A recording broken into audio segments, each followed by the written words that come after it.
വിജാതീയരെ സമർപ്പിച്ച് പ്രാർത്ഥിക്കാൻ നമുക്ക് ഈ ആഗമനകാലത്ത്. കാരണം തിരുപ്പിറവിയുടെ രഹസ്യമറിഞ്ഞ് ദുർഘടമായ യാത്രകൾ ചെയ്ത് അവനെ വണങ്ങുവാനും ആരാധിക്കുവാനും ആദ്യമായി കടന്നു വന്നത് വിജാതീയരായ ജ്ഞാനികളാണ്. കിഴക്കുനിന്നും എത്തിയ ജ്ഞാനികൾ. എന്തൊരു വിരോധാഭാസമാണിത്! രക്ഷകൻ ആദ്യം തിരിച്ചറിഞ്ഞതും ഏറ്റുപറഞ്ഞതും യഹൂദരല്ല, വിജാതീയരാ. ചരിത്രത്തിൽ ഇവരെക്കുറിച്ച് അധികം പരാമർശങ്ങളൊന്നുമില്ലെന്നേ. എന്നാൽ പാരമ്പര്യത്തിൽ അവർക്ക് പേരുകളുണ്ട്. Casper, മെൽക്കിയോർ, Balthazar. വിശുദ്ധരായി വണങ്ങുന്ന പാരമ്പര്യം പോലുമുണ്ട് പ്രത്യക്ഷീകരണ തിരുനാൾ.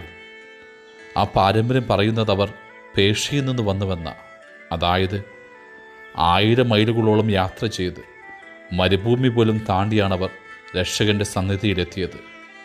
പ്രതീക്ഷിച്ചതുപോലുള്ളൊരു സംഗമമായിരുന്നില്ലത്.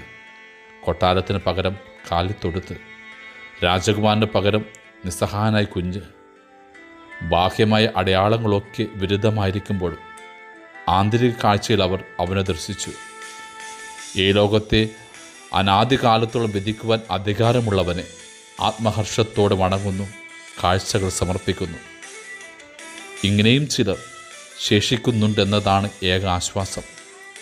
ക്രിസ്തുവിന് വേണ്ടി ത്യാഗത്തിൻ്റെ പാനപാത്രം കുടിക്കുവാൻ മനസ്സുള്ളവർ, സഹനത്തിൻ്റെ ഏതറ്റം വരെയും പോകുവാൻ കരുത്തുള്ളവർ, വിശ്വാസ സാക്ഷ്യത്തിന് വേണ്ടി ലോകത്തിൻ്റെ അപകടങ്ങളെ ക്ഷണിച്ചു വരുത്തുന്നവർ, പൊള്ളയായ ലോകസുഖ മോഹങ്ങൾ അഭിരമിക്കാതെ നിത്യതയുടെ നക്ഷത്രവെട്ടത്തെ അന്വേഷിക്കുന്നവർ, അവൻ്റെ തിരുദർശനത്തിന് വേണ്ടി ജീവിതം തന്നെ കാഴ്ചയായി സമർപ്പിക്കുവാൻ ഒരുക്കമുള്ളവർ.